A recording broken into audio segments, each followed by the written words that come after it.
My brother always had a dream of being a great filmmaker, and for as long as I can remember, it's been his obsession. He got a video camera for his 8th birthday and would literally film everything with it, even the most mundane things. He would have us do interviews for the camera, make little movies for himself. I thought it was cute at first. I really did. I would always help him with whatever little project he was doing this time. As time went on, though, something started to change. I can't really say what made him the way that he was, but he became increasingly arrogant and increasingly difficult. Our parents definitely spoiled him, spent a small fortune making sure that he got the education that he needed to pursue his dream of becoming a director, paid for any of the expensive equipment he needed for making and editing his own little movies, as well as helping him pay the salaries of any crew or actors that he hired for the little short films that he produced. Maybe it was that which made him become so arrogant and mean-spirited. But increasingly, he became the worst kind of cliché. The artist, obsessed with their vision and treating everyone in their lives like crap. The self-centered, petulant child in an adult's body. I'd like to say that I called him out on any of this, but the sad fact is that I went right along with him on it. It started in his teens. Verbal abuse and the occasional slap any time that I didn't do something right or quickly enough for his liking. And I should have stood up to him, told him to get lost. But I found myself totally under his thumb, unable to say no or simply get him out of my life. And to be honest, looking back, I can see just how unhealthy the whole thing was. Now, before you go getting the wrong idea, there was never anything incestuous here. My brother was just a bully, a little tyrant who enjoyed bossing people around, and I basically became his little personal servant. He would belittle me and everything I thought, said, or tried to do. Anytime I tried to build myself up, he'd tear me down and make me feel like I couldn't accomplish anything on my own, couldn't even survive out there without him. I should have known better, I suppose, but it had started from when we were so young that honestly a part of me came to genuinely believe the things that he said. A part of me was too scared of trying to make it out there in the big wide world by myself, and I had to put up with my brother's constant bullying and taunting and increasingly shrill, angry demands because I was scared of being alone, being cut off from the only family that I had left. Our parents had passed away by this point, and we had no contact with the rest of the family. Without my brother, I'd be all by myself. His overbearing presence in my life had prevented me from making any real friends, and the thought of trying to build a life by myself, was the one that just terrified me. So I did as I was told. He would say, "Joan, get me coffee," and I'd drive all the way across town to the one Starbucks he liked to get him coffee. He'd say he needed extras, and I'd devote weeks of my life to arranging and carrying out interviews. He'd demand some expensive piece of equipment, and I'd spend however much it cost to get it. That was my life now. My brother's PA/maid. The subject of my brother's short films and mini documentaries had become increasingly dark and surreal over the years. He would create short, strange, and frightening little pieces designed only to unsettle and scare. Or sometimes just ones that were so bizarre and so utterly devoid of plot, logic, or reason that it was impossible to tell what, if anything, he was trying to achieve or convey with them. His documentaries were much of the same.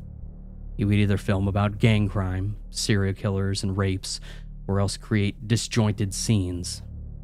He once filmed a dog, starving and injured on the street for several hours, just filming it struggling to move, or even to breathe. Just filmed things' pain. Some nights when I went down to get a glass of water, I would see him sat there in the lounge in the dark, watching these movies that he made, just staring at the screen. And then one day, he told me what his newest film was to be about. It turned out that he'd begun to hear stories of an urban legend in the film industry. It wasn't something that was widely talked about or acknowledged, and the people who did talk about it always seemed to do so with a certain nervousness and paranoia, as if afraid that even mentioning it was dangerous. It was called Better Films. Supposedly, it was a studio or individual who made incredibly strange movies. None of those who we talked to would admit to having watched a Better Films production and would go into any detail about what was on the tapes, and the films were only available on VHS from what we could uncover. But all of them seemed to be incredibly disturbed by what they had seen. One had gone so far as to remove anything from their home that could play video or audio. A guy who ran a small DVD and video store told us that he'd met with some representatives of Better Films just once, a pair of men dressed in red suits. He described them as looking like they'd been mutilated and claimed that one had been missing an eye and an ear while another was minus a hand and his nose. The scarring around these wounds looked ugly and raw. They'd given him a business card which had nothing on it except for a logo, a cartoonish, childlike drawing of a frowning face, and the tagline, "Making better films for a better audience," along with a website address where they claimed that he could purchase their titles for his store if he wished to help support independent art. He'd check it out, expecting some kind of artsy foreign stuff in black and white. He had instead found a site full of strange and confusing clips that left him scratching his head and that provided no clear way to order anything. He said the whole webpage appeared to be in Japanese, and yet a week later a black bin bag was on the front step of his shop and inside were several tapes, all with the Better Films logo on their labels. We asked him if he still had any of the tapes, and my brother in particular was very insistent that we get to watch them. The man refused, and my brother offered him an increasingly large sum of money to buy or even borrow one of the tapes. And finally, the man just held up a finger to my brother's lips before speaking. "Now you listen to me, and you listen good, boy. I've seen your type. I know the look that you got in your eye right now. I get a lot of weirdos in here browsing the adult section, asking if I got anything stronger. I know what you're after. I know what you're thinking. So I'm going to tell you this, and then you're going to leave my store. What's on those tapes ain't no illegal little thrill for some gorehound trying to find himself a real-life snuff movie. What's on those tapes isn't anything like what you're imagining. What's on those tapes is worse. And I ain't selling or renting them to no one, especially not some half-wit little pervert with more money than sense." My little brother stormed out in a rage with me following close behind. As I left, the store owner called out to me. I turned to him to see him looking at me, with an expression of genuine concern on his face. "You want my advice? You stay away from him, miss. Things that he's looking into, you don't want nothing to do with." I suppose I should have taken his advice, but by this point, I doubt that there was anything that could convince me to abandon my brother. So great was the hold that he had over me. And so I continued to assist him as he dug deeper and deeper into the mystery of Better Films.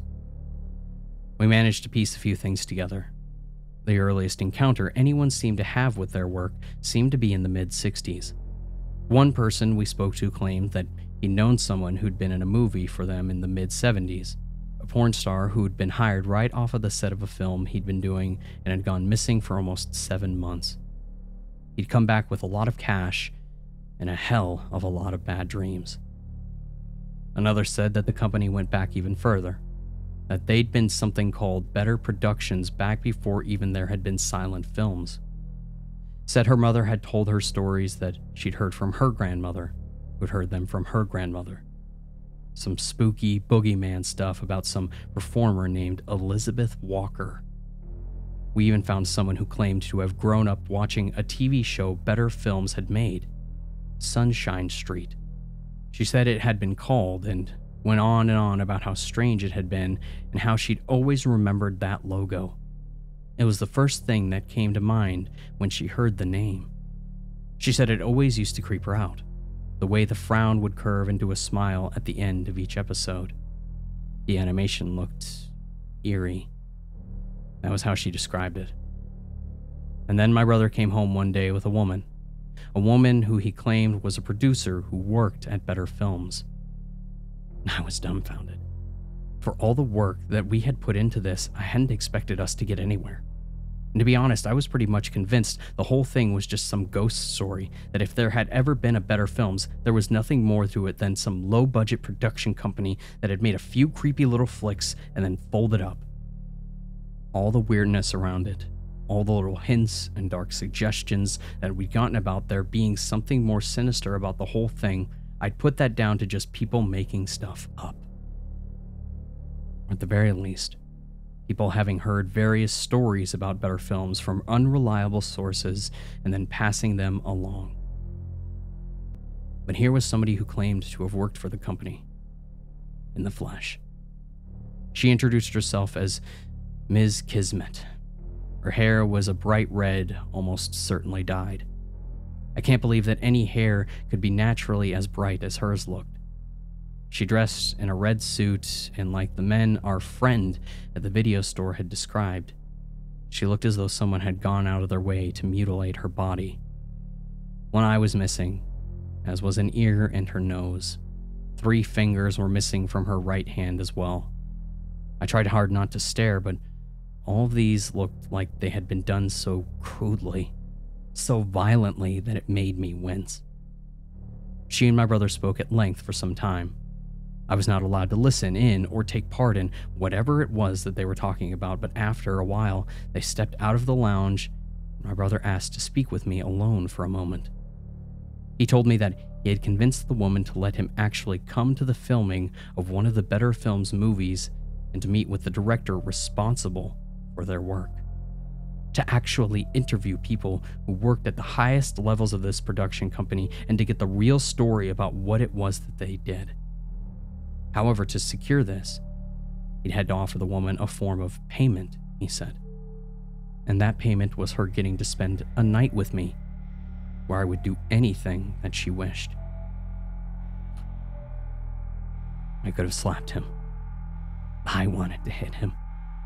Instead, I just yelled, told him that this was too much, that I wasn't going to have him selling me like his personal property, like a slave.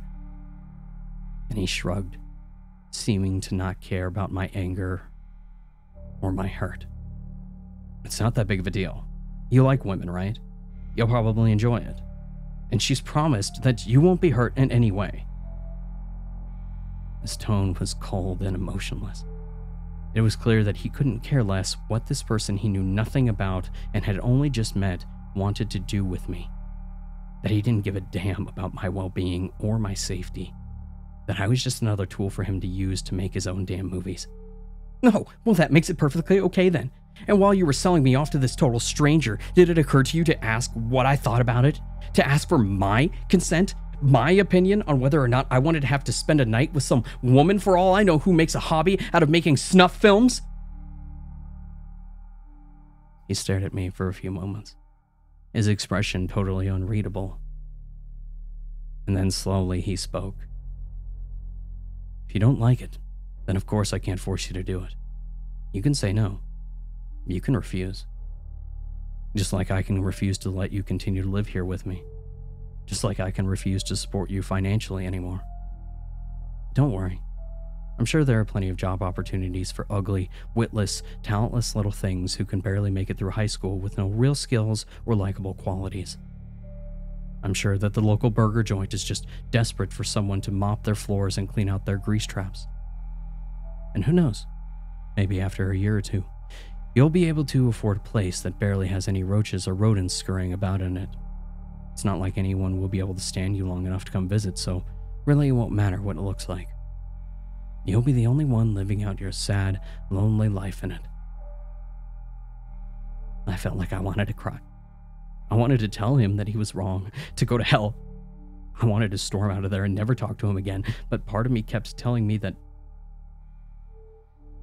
he was right. That I was everything he said I was. A loser, an idiot without any skills or good qualities about me, a stupid, pathetic child who wouldn't survive without him. I felt like garbage. Like dirt.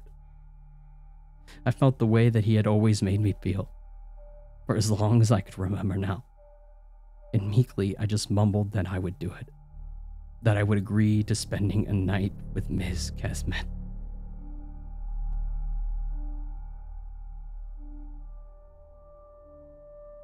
We met at a motel, a sleazy-looking place on the edge of town. She had sorted out a room for the night and told me to come alone with one of my brother's cameras. I was terrified, more and more as I walked to the room that she had told me to come up to, terrified of what she might do to me and what might happen. If she killed me, my brother would probably help her hide the body.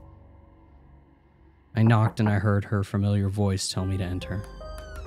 The room was pitch black as I stepped in, almost impossible to see. I could make out Miss Kismet sat in a chair beside the bed. There was a knife on the table beside her. I have never felt more scared or more utterly frightened for my life than I did in that moment. "Sit on the bed and start filming," she said. My legs shaking, I somehow managed to make myself walk over to it and do as she asked, sitting down and swinging the camera up to film her. I began to ask what she wanted to do, what she wanted me to film. She just told me to keep the camera rolling and to not stop until she instructed me to. Nothing else. She whistled loudly, and from the bathroom, a dog came limping out. It looked like it hadn't been fed in days, thin and unhealthy looking. As I watched, Miss Kesmet picked up the knife from the table and began to slice lines into her hand. My jaw dropped as I watched, and as I filmed, she cut deeply into her own flesh, blood beginning to pour out from the wound. She lowered her hand to within reach of the starving animal and allowed the dog to lap out the blood now trickling from the fresh cut. And after a while, she began to withdraw her hand and repeat the process, cutting into her hand and then her arm, slicing deep wounds into her skin and letting the dog drink from her blood. I felt ill. Worse was the look on her face as she did it. That rictus grin that never changed, never left her. She kept that horrible forced smile on her face no matter how much or how deeply she cut herself, looking like something out of a nightmare. Sat there in the dark, smiling that awful smile. Finally, she put the knife down and reached into the drawer of the table it had lain upon. She withdrew a pair of scissors and, as I watched, placed the little finger of her right hand in between them and slowly she closed the blade around that digit. Do you know what it sounds like? The crunch of bone as a finger is severed by a pair of scissors. Now I do. I could feel the vomit rising in my throat as she slowly cut off the finger, the grin still fixed to her face as she cut through flesh and bone. It fell to the floor and the dog pounced on it, and finally she told me that I could stop filming. I was shaking, feeling worse than I had expected to feel. I didn't know what this was or why she'd asked me to do this, and I didn't want to know. And then suddenly her arm shot out, grabbing me by the leg, her face inches from mine. The grin was gone now, replaced by a look of pure terror, of the worst kind of fear that I had ever seen on another person's face. Her eyes darted from side to side, her body shook, and I could feel the blood from her fresh injuries soaking into my clothes. Help me! The words were desperate, spoken as if it actually caused her pain to say, coming out as a broken and pathetic whimper. For the love of God, please! She's going to kill us all! Don't you understand? She's going to kill us all! And then she stopped. Her words cut off. A little squeak of pain came from her as if someone had grabbed her by the throat. And I realized that we were not alone in that room. Stood in the dark, in one corner of the room was another woman. She was also dressed in a tuxedo, with a featureless white latex mask over her face. There were no eye holes in the mask, and yet somehow, as she stood there motionless in the dark, I felt that she was looking at us. That she could see us and could see me. That she was studying me intently and watching me very closely indeed. I felt more afraid than ever before. That motionless woman in the white mask stood silently, and the blackness made my heart pound, made the hairs on the back of my neck stand on end. I had to get out of this room. I stood up and I turned and I ran. I ran out of the room and down the stairs and out into the parking lot. I didn't even bother to get into my car. I just ran into the street and away from the motel. Away from Mrs. Kismet and away from the woman in the white mask.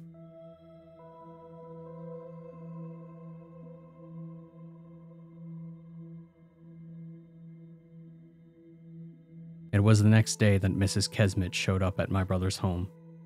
She was all smiles once again and thanked me for my time. My brother had asked no questions about what had happened, most likely because he couldn't care less. And he was happy to hear that Mrs. Kismet would now arrange for him a meeting with their director at the set of the current production that they were now working on. Kismet made it clear that this invitation was for my brother only, which suited him just fine. He told me to stay at the house and work on editing and footage that we'd put together so far, and said that he'd be back as soon as possible with the interviews with the directors and actors involved in the Better Film's newest movie. He was beaming, clearly happy that he'd gotten his way, that now he would get to finish his movie with actual footage of what Better Films did. And as much as I hated him, in a way I wanted to tell him not to go. In a way, I was actually scared for him, worried about what might happen. He was a bastard, but he was my brother. And I kept my mouth shut and I let him go off with Miss Kismet, waiting for his return.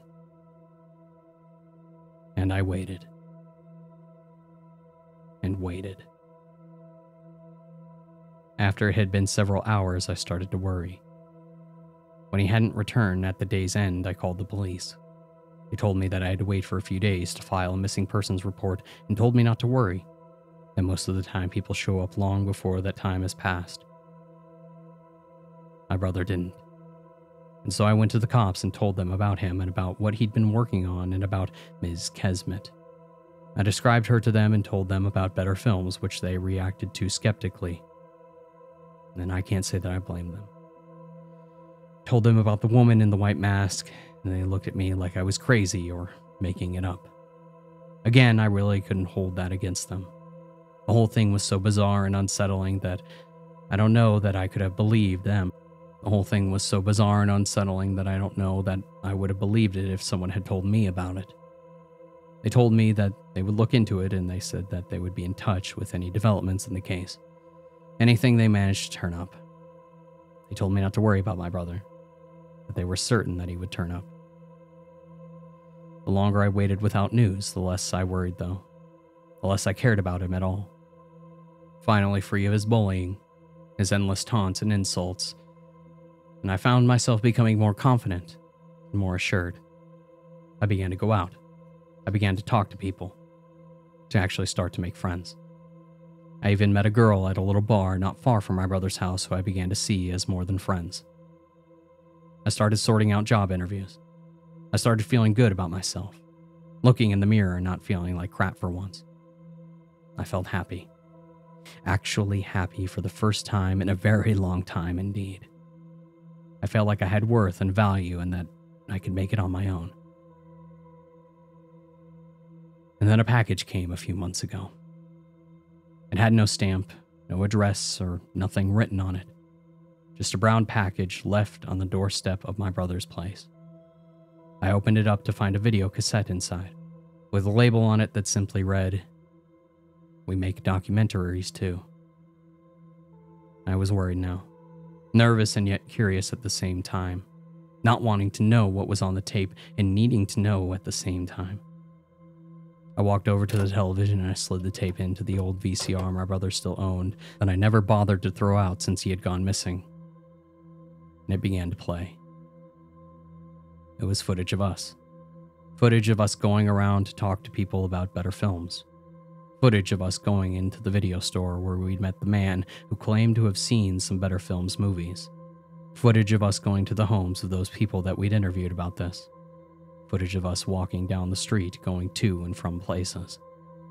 On several occasions, it zoomed in on my brother. Whoever was behind the camera seemed to be focused on him. And I stared at it. How long had they been following us, watching our every move?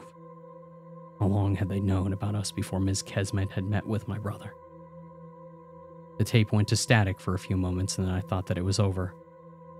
But I was wrong. Red light spilled out over the screen as the picture returned, bringing with it an agonizing chorus of screams and howls of agony. And on the screen was my brother. He was suspended by what looked like metal hooks, rusty metal hooks, his body hanging from them in a veritable maze of razor wire. The wire wound around his body, cutting into his flesh, seeming to move like metal snakes. Whoever was manipulating the wire was off screen, but the effects were very clear. He was missing a hand, a leg, and his ears, his mouth open wide.